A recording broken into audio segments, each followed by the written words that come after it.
convidado, é nosso amigo já, né? A gente tem caminhado junto aí. Agradeço muito ao... Cadê o Michael Douglas? Michael Douglas que fez a gente conhecer o pastor Ronossi aqui. Deus abençoe a vida do Dô. Sem dúvida a gente tem sido muito abençoado e eu creio que hoje não será diferente. Deus já está aqui, Ele já está falando. Se o seu coração estiver aberto, Deus ainda vai falar coisas grandiosas. Você crê assim? Amém. Feche seus olhos, estenda sua mão para cá. Ore por você e pelo pastor Ronossi para que esse momento seja um tempo inspirado, abençoado por Deus. Pai, obrigado porque sentimos fortemente a Tua presença neste lugar. Obrigado, Pai, porque muitas vezes o barulho do mundo, as loucuras que ouvimos por aí nos fazem esquecer que o Senhor está no nosso meio. Mas hoje podemos sentir com clareza, assim como Elias ali viu e sentiu a Tua presença naquele lugar, nós podemos sentir o Senhor aqui, como brisa soprando nos nossos corações. Por isso, Pai, penetra no mais profundo da nossa alma e fala, e derrama do Teu poder e derrama da Tua graça. Por isso eu te peço, Pai, abre os nossos corações para que possamos Te ouvir, para que possamos Te entender. E dá autoridade, ousadia, coragem, unção, para que o Teu servo continue a fazer aquilo que ele já tem feito na Tua presença. É o que te pedimos em nome de Jesus. Amém. Se você concorda, diga amém. Amém. Boa noite, pessoal, tudo bom? Para quem não me conhece ainda, eu sou o Juan, tenho 25 anos, sou pastor na Ibaviva, na cidade de Vinhedo. Tenho um molequinho de 1 ano e meio, o Noah, vocês já devem conhecê-lo. E o Nathan, que nasceu, deve ter 25 dias, então se você lembrar, esteja já orando por ele.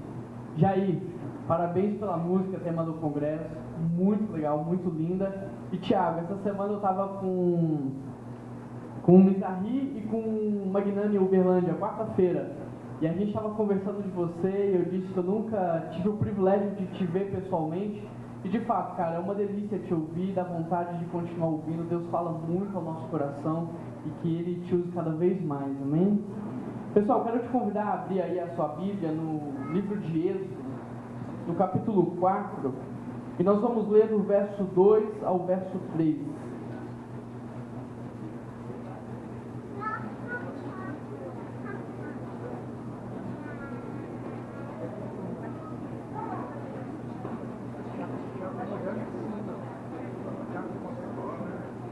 Êxodo capítulo 4, do versículo 2 ao 3. Quem achou diz, achei. Achei. Quem não achou diz, espera aí. Tá bom, vou esperar.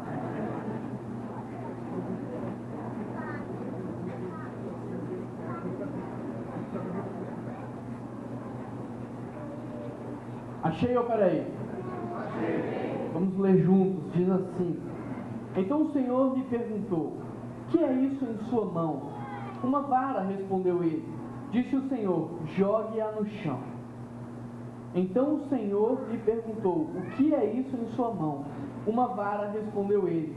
Disse o Senhor, jogue-a no chão. Você acha que foi fácil para Moisés jogar a vara no chão? Jogar o cajado no chão? O que você acha? Você acha que foi fácil ou não para ele entregar para Deus aquele cajado, aquela vara, no momento em que Deus pede aquilo para ele? O que você acha? Eu tenho uma história que vai ilustrar muito bem a dificuldade que nós temos de entregar qualquer que seja a coisa que Deus nos pede. Eu me lembro como se fosse hoje o dia em que eu cheguei na cidade de Vinhedo para pastorear na igreja lá. Eu era recém-casado, tinha acabado de me formar, sem um centavo no bolso, sem seguro no carro. E a minha esposa, ela foi trabalhar como coordenadora de uma ONG da nossa igreja na cidade. E eu fui buscar ela nessa ONG. E eu me lembro que eu fui de carro até lá e na volta, já era por volta de 5h30, 6 da tarde, o sol bateu muito forte no para-brisa do carro e por alguns segundos eu tive de fechar os olhos para descer o quebra-sol. E quando eu fecho os olhos para descer o quebra-sol, eu escuto um barulho muito forte e o carro para. E eu desço do carro desesperado, sem saber o que havia acontecido. E eu abro a porta do meu carro, eu começo a olhar para frente, eu começo a olhar para trás, e não havia acontecido nada com o meu carro. Me dá um alívio, mas quando eu olho para o carro da frente, ele está completamente amassado. A traseira dele estava completamente amassada. Eu entro em desespero, porque eu nunca havia batido o carro, eu não sabia o que fazer, eu não tinha seguro, eu não tinha dinheiro. E o dono daquele carro desce desesperado, dizendo: esse é meu carro de trabalho, eu não posso ficar sem esse carro, com esse carro que eu sustento a minha família. E eu comecei a ficar desesperado. Eu disse: meu amigo, olha, eu não tenho seguro, mas se você me trouxer então 3 orçamentos, eu pago o conserto do seu carro. E naquele dia eu fui para casa desesperado, pensando em 2 perguntas. A primeira é: quanto ia custar aquela brincadeira? Quanto ia custar o conserto daquele carro? E a segunda pergunta é: como é que eu ia pagar aquilo? Eu abro a porta da minha casa e a primeira coisa que eu começo a pensar é: o que eu vou vender? E eu olho para minha sala pensando: cara, o que eu vou vender nessa sala? E eu comecei a pensar: o que é que eu posso vender para conseguir o dinheiro para pagar o conserto do carro? E eu me lembro que eu tinha uma máquina profissional de tirar fotografia. E eu pensei: já sei, eu vou vender essa máquina. E aí eu saí anunciando na internet. Como eu não conhecia muitas pessoas na cidade de Vinhedo, fui até a igreja e comecei a compartilhar com alguns amigos. E eu me lembro que eu estava com aquela máquina, compartilhando com um amigo que eu precisava vendê-la, quando de repente, um adolescente vem caminhando na minha direção. E ele vem chegando bem próximo e com os olhinhos brilhando, ele olhou para mim e disse assim: é o meu sonho, o sonho da minha vida é ter uma máquina como essa. Então eu olhei para ele e disse: não tem problema, se é o teu sonho, vai para sua casa, diz para o seu pai que eu estou vendendo e eu vou fazer um bom preço para ele e você pode ficar com a máquina. Ele começa a chorar, desesperadamente, dizendo: Juan, você não sabe o que a gente está vivendo lá em casa. Você não sabe a crise financeira que nós estamos envolvidos. O meu pai, ele perdeu o emprego, nós não temos direito nenhum que comer, não dirá comprar uma máquina como essa. E nesse momento onde eu estava completamente quebrantado com o choro daquele adolescente, o Espírito Santo veio e falou para mim assim: Juan, dá a máquina para ele. Eu olhei para o alto, olhei para Deus e falei assim: em que mundo o Senhor vive? Qual foi a parte da história que o Senhor perdeu? Porque eu não estou vendendo a máquina porque eu não gosto dela. Eu não estou vendendo a máquina porque eu não quero mais tirar foto. Eu estou vendendo a máquina porque eu bati o carro e eu preciso do dinheiro para consertar aquele veículo. É só por isso, Deus. Mas o Espírito Santo, muito compreensível, olhou para mim e disse: dá a máquina para ele. Não importa, dá a máquina para ele. E aí naquele dia eu fui embora, antes que eu pudesse ser convencido pelo Espírito Santo. Fui para casa, tomei um banho frio para tentar esquecer, mas o Espírito Santo continuava a dizer: dá a máquina para ele. Eu fui dormir e o Espírito Santo dizendo: você tem que dar a máquina para ele, você tem que dar a máquina para ele. E era uma máquina muito cara, custava uns 4, 5 mil reais, devia ser mais ou menos o mesmo valor do conserto daquele carro, e eu não podia dar uma máquina naquele valor para um adolescente que não tem família para sustentar, que mora às custas do pai. Eu estou precisando do dinheiro. No dia seguinte eu estou lá na igreja, aquele adolescente vem caminhando ao longe e Deus começa a falar: você vai dar a máquina para ele. E eu comecei a dizer: não, Deus, eu não vou dar essa máquina para ele. O Espírito Santo continuava a dizer, ele foi chegando bem perto, bem perto, bem perto, o Espírito Santo dizendo: você vai dar a máquina. E num ato de extrema angústia, eu disse: eu não vou dar a máquina para ele. Só que eu não percebi que eu havia dito isso alto. E o adolescente olhou para mim todo constrangido, tipo: o que é que você disse, Juan? O que é que você falou? Eu falei: nada não, só estou resolvendo uns problemas comigo mesmo. E o Espírito Santo dizendo. E aí eu dei um jeito de sair fora ali da conversa, levei a máquina embora junto comigo. E eu estava no centro da cidade, quando de repente esse adolescente aparece do outro lado. Ele começou a perseguir. Eu acho que ao mesmo tempo que o Espírito Santo dizia que eu tinha que dar, ele já estava dizendo para ele que ele ia receber. E ele esperando o momento, e o momento nunca chegava. Eu estava lá no centro da cidade de Vinhedo, tudo bem que não é um centro muito grande, mas é um centro. E lá na outra ponta vem um adolescente caminhando na minha direção. Atravessei a rua para ele não me ver, ele me viu, atravessou também. Comecei a caminhar em direção ao contrário dele, ele começou a caminhar mais rápido na minha direção. Eu começo a correr, ele começa a correr atrás de mim, a ponto de eu dizer: me deixa em paz, e ele dizendo: eu só quero conversar, eu só quero conversar. Esse adolescente foi lá em casa. E o Espírito Santo dizendo, dá a máquina para ele. E eu começo a sentir uma força propulsora irresistível mover os meus braços a entregar a máquina para ele. E eu começo a resistir, o meu braço começa a tremer, eu tento segurar com toda a força, mas o Espírito está movendo os meus braços a entregar a máquina para ele. E quando eu percebo que eu não tenho mais forças para resistir à vontade de Deus, eu pego aquela máquina e daqui a pouco eu conto para vocês o que eu fiz com ela. É sério. Não é fácil entregar as coisas para Deus. Não é fácil entregar qualquer que seja a coisa que Deus nos pede. Mas o Salmo 37, versículo 5 diz: entrega o teu caminho ao Senhor. É a verdadeira fórmula secreta de milagres. Entregar mais. Confiar é igual ação de Deus. Mas é difícil entregar qualquer que seja aquilo que Deus nos pede. Entregamos a televisão para Deus, mas ficamos de longe com o controle remoto. Fingimos que entregamos as nossas vidas para Deus, mas a verdade é que nós permanecemos com o controle nas nossas mãos. E através desse texto bíblico que nós acabamos de ver, nós vamos aprender com Moisés como de fato entregar a nossa vida nas mãos de Deus. Quantos conhecem a história de Moisés? Hoje nós temos aí os 10 mandamentos, o filme, a Record, seriado, tudo falando sobre a vida de Moisés, não é verdade? Olha que interessante, porque se coloca no lugar de Moisés. Moisés nasceu numa época em que os hebreus estavam escravizados. E como se não bastasse isso, havia um decreto onde os meninos deveriam ser mortos. E aí o que acontece?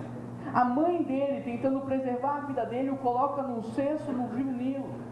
Mais abaixo, a princesa, a filha de Faraó, vê aquele cesto descendo com um moleque dentro e decide adotar aquela criança como filho. Só que como ela não tinha leite para amamentar aquela criança, ela vai à procura de uma escrava e acaba encontrando a própria mãe de Moisés. Dessa forma, Moisés cresce recebendo a cultura dos hebreus, ao mesmo tempo que recebia a cultura dos egípcios. Em um determinado momento da vida de Moisés, ele tem uma crise existencialista tão forte, onde ele não sabe se é hebreu ou egípcio, que ele vê um egípcio maltratar um hebreu, ele mata o egípcio e por causa disso ele tem que fugir para o deserto.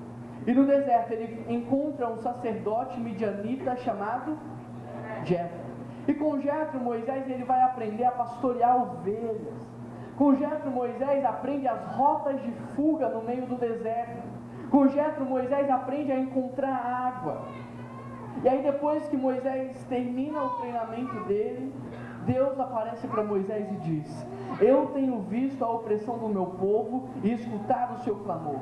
Eu sei o quanto eles estão sofrendo, por isso eu desci para livrá-los. Moisés, vai agora ao Egito, pois eu te envio a Faraó para que você retire o meu povo de lá. Mas sabe o que Moisés diz para Deus? Diante de tudo isso, quem sou eu? Quem sou eu, Deus, para cumprir uma missão como essa? Quem sou eu para ir ao Egito? Quem sou eu para falar com o Faraó? E ao vermos um relato como esse, nós temos a impressão que Moisés está sendo covarde, que Moisés está sendo medroso, que Moisés está sendo inseguro. É verdade ou não é? A impressão que nós temos é que Moisés está morrendo de medo, mas isso não é covardia. Isso não é o fato dele estar com medo. Sabe o que isso significa? Isso significa humildade. Sabe por quê? Porque Moisés não foi treinado para participar de guerras. Moisés foi treinado para vencer guerras. Moisés foi treinado para ser o sucessor de Faraó. Moisés tinha muita autoridade no Egito. Moisés recebeu a melhor educação daquela época. Por isso, aos olhos dele, aos olhos dos homens, Moisés ele tinha tudo, ele tinha autoridade, ele não precisava ter medo. Mas ali, diante de Deus, Moisés percebe que ele não é nada. Diante dos homens, Moisés poderia ser tudo, mas diante do único e verdadeiro Deus, ele percebe que ele não é ninguém. Não importa os títulos que eu tenho, não importa o que eu sei fazer, não importa a educação que eu recebi, não importa a minha fama. Senhor, eu reconheço hoje que diante do teu poder eu não sou nada, eu sou como a neblina que aparece e logo vai embora. Por isso, quem sou eu para cumprir a tua missão, Pai? E essa é a primeira coisa que nós temos que aprender com Moisés. Diante dos desafios que Deus tem te dado como jovem, adolescente, no seu emprego, na sua faculdade, na sua vida, no seu ministério, diante de todos os desafios que Deus tem te dado, a primeira pergunta que você tem que fazer é: quem sou eu? Quem sou eu diante do plano de Deus? Quem sou eu diante da grandeza de Deus? Quem sou eu diante do projeto de redenção da humanidade de Deus?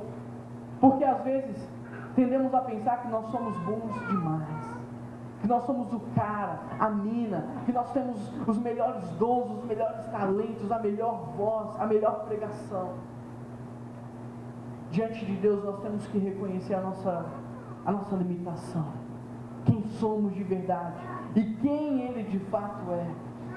Pois só quando nós temos a coragem e a humildade de perguntar para Deus: quem sou eu? É que nós estamos prontos para ouvir dele: meu filho, você não é, mas eu sou. Você não faz, mas eu faço. E você não pode, mas eu posso. Eu sou o Deus da tua vida. Sou eu que te capacito. Sou eu que coloco as palavras nos teus lábios. Sou eu que te dou unção. Sou eu que te dou da minha presença. Sou eu. Tem tudo a ver comigo, não tem nada a ver com você. Todas as vezes que eu pergunto para Deus quem sou eu tenho a oportunidade de ouvir quem Ele é e o que Ele quer. E quanto mais eu conheço a Deus, mais eu conheço a mim mesmo. E quanto mais eu conheço a mim mesmo, mais eu sei das minhas limitações. E quando eu descubro as minhas limitações, eu passo a buscar aquele que é. Eu tenho aprendido, meu querido, que eu tenho que parar de orar para Deus abençoar os meus projetos. E eu tenho que orar mais para Deus me dar na presença dEle. Porque quando eu estiver na presença dEle, eu vou trabalhar menos e Ele vai trabalhar mais. E o resultado vai ser completamente diferente. Eu tenho aprendido que eu tenho que parar de buscar a Deus incessantemente só quando eu vou orar, só quando eu vou pregar, desculpa. Quando eu vou pregar, eu jejuo, eu oro, eu busco a Deus. Mas quando eu tenho desafios pequenos na minha vida, ou que eu julgo pequenos, eu não busco a Deus da mesma forma. Eu tenho aprendido que eu tenho que ter a consciência que eu preciso de Deus para pregar, preciso, mas eu preciso de Deus para levantar da minha cama. Eu preciso de Deus para ter sabedoria para lidar com os meus pais. Eu preciso de Deus para ter sabedoria para lidar no meu emprego. Quanto mais eu busco a Deus, mais eu me conheço, mais eu sei das minhas limitações e, portanto, mais eu vou buscá-lo. Só que diante de tudo isso que Deus fala para Moisés, ele ainda está com medo. Sabe por quê? Porque Moisés ainda não conhece o poder de Deus. Então no capítulo 4 de Êxodo, Deus vai mostrar para Moisés o seu poder. E para isso ele pergunta para Moisés: filho, o que você tem nas mãos? O que é isso nas suas mãos? E aqui eu quero trazer 3 observações. A primeira: sempre que Deus faz uma pergunta, Ele já sabe a resposta. A pergunta não é para Ele descobrir a resposta, mas é para você descobrir a resposta. O que é que você tem nas mãos hoje? Deus já sabe, mas será que você sabe? A segunda observação é que no deserto Moisés desenvolveu um certo medo de serpentes. E a terceira coisa é que no deserto Moisés recebeu a vara de pastor de ovelhas das mãos de Jetro. Mas através dessa experiência que ele vai ter com Deus, ele vai receber uma vara especial. A vara de Deus, a vara que opera milagres. E para isso Deus pergunta: filho, o que você tem nas mãos? O que é que Moisés responde? Uma vara de pastorear ovelhas, uma vara que eu recebi de Jetro. E Deus diz o que para Moisés? Joga no chão. E quando Moisés joga a vara no chão, o que é que ela vira? Quando ele pega a serpente, o que a serpente vira? Você acha que foi fácil para Moisés pegar aquela serpente no chão? Se ele tinha medo de serpente, você acha que foi fácil para ele pegar aquela serpente no chão? Moisés tem que dar um voto de confiança. Moisés ele tem que agir com fé. E aqui eu quero trazer uma reflexão do que é fé. Fé não é acreditar em Deus. Acreditar é colocar crédito e esperar ser remunerado com os juros desse crédito. Mas isso é meritocracia. E Deus trabalha com graça. Acreditar em Deus não é fé. Fé é você conhecer a Deus. Fé é você conhecer. Você acha que o filho do Anderson Silva ele tem medo de apanhar na rua? Não, por quê? Porque ele conhece o pai que ele tem. E porque ele conhece o pai que ele tem, ele não só não tem medo, como ele diz para todo mundo quem é o pai dele. No dia que você conhecer o teu Deus, você não vai ter medo de se entregar ao teu chamado. No dia que você conhecer o teu Deus, você não vai ter medo de viver aquilo que o Senhor tem programado para a sua vida. No dia que você conhecer o teu Deus, você não vai ter medo de passar fome, ou de ser menosprezado pelas pessoas, porque você sabe quem é o seu Deus. Fé não é acreditar, fé é conhecer. Moisés só abre o mar vermelho quando o conhecimento de Deus dele chega nesse nível. Você só vai até onde vai o seu conhecimento de Deus. Por isso, meu querido, meu desafio para você é que você não se canse de conhecer a Deus. Sabe o que nós vamos fazer na eternidade? Nós vamos fazer na eternidade, sabe o que? Conhecer a Deus. Nós passaremos a eternidade inteira conhecendo ao Senhor. Por isso, não pense que o seu conhecimento de Deus está bom. Você precisa conhecê-lo mais. A segunda pergunta que eu tenho para você é: você acha que foi fácil para Moisés jogar aquela vara no chão? Se você acha que aquela era uma vara qualquer, um cajado qualquer, sim, foi muito fácil. Mas aquele não era um cajado qualquer, aquela não era uma vara qualquer. Em primeiro lugar, aquela vara representava a identidade de Moisés, o que Moisés fazia, a sua profissão, a sua carreira, o seu emprego. Aquela vara era símbolo da identidade de Moisés. Ele era pastor de ovelhas.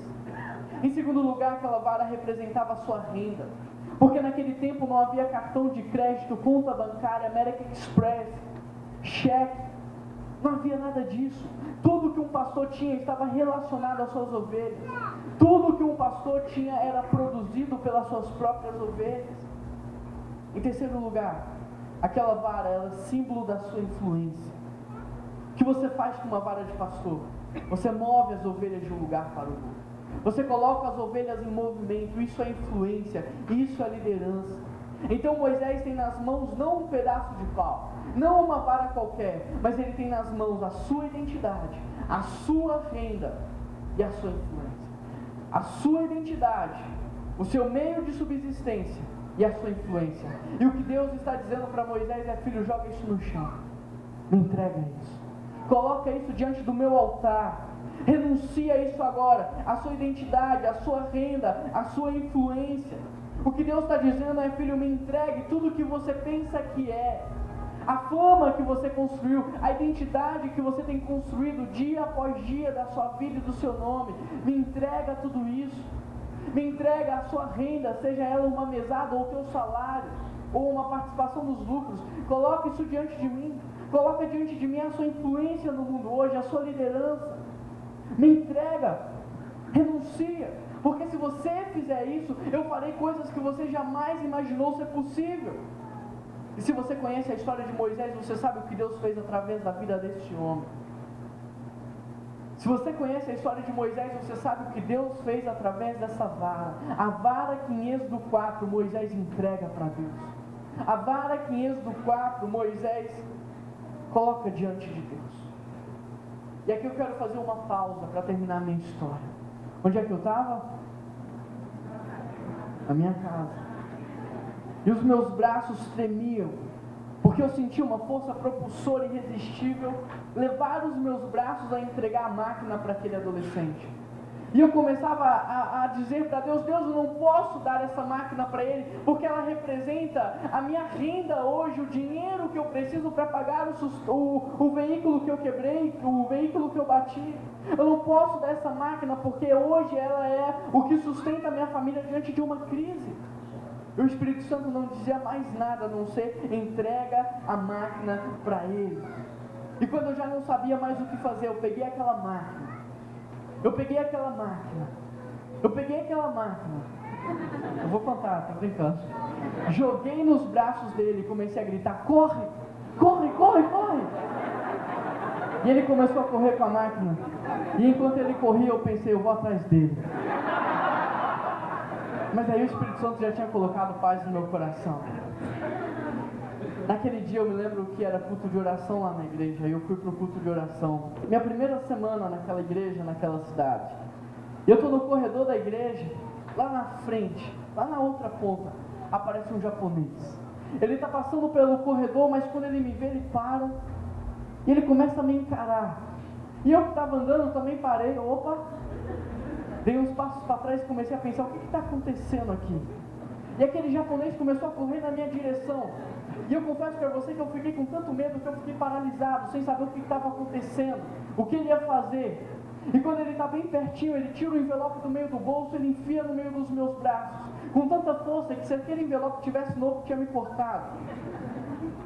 A única coisa que eu consegui fazer foi gravar a fisionomia dele para depois tentar descobrir quem era aquela pessoa. Mas coloco o envelope no meio da Bíblia e vou para o culto já ia começar. No final do culto, um casal chega, pastor, queria convidar você e sua esposa para ir lá em casa jantar com a gente hoje. Eu falei, mas hoje? Hoje. E aí eu fui para a casa daquele casal, nós comemos, conversamos, nos divertimos. E quando já era quase 1h da manhã, ele me chamou e disse assim, Juan, a verdade é que Deus nessa tarde me incomodou a comprar algumas coisas para você. E eu queria que você fosse até aquele ambiente ali, aquele quarto, porque eu preciso te entregar. E aí ele começa a pegar algumas caixas e colocar dentro do meu carro. Só que está muito tarde, já são 1h da manhã, porque eu tinha que levantar cedo, eu fui para casa, cheguei em casa e fui dormir. Eu acordo com o Espírito Santo dizendo, vai até o seu carro e abre as caixas. E quando eu vou até o carro e eu começo a abrir as caixas, dentro daquelas caixas haviam as peças exatas na mesma cor do carro que eu havia batido. O Espírito Santo falou assim, abre a sua Bíblia. E quando eu abro a Bíblia, ali tem exatamente o mesmo valor que o mecânico havia cobrado para fazer a mão de obra daquele carro. Nenhuma daquelas pessoas me conhecia. Era a primeira vez que eu estava encontrando com aquelas duas pessoas.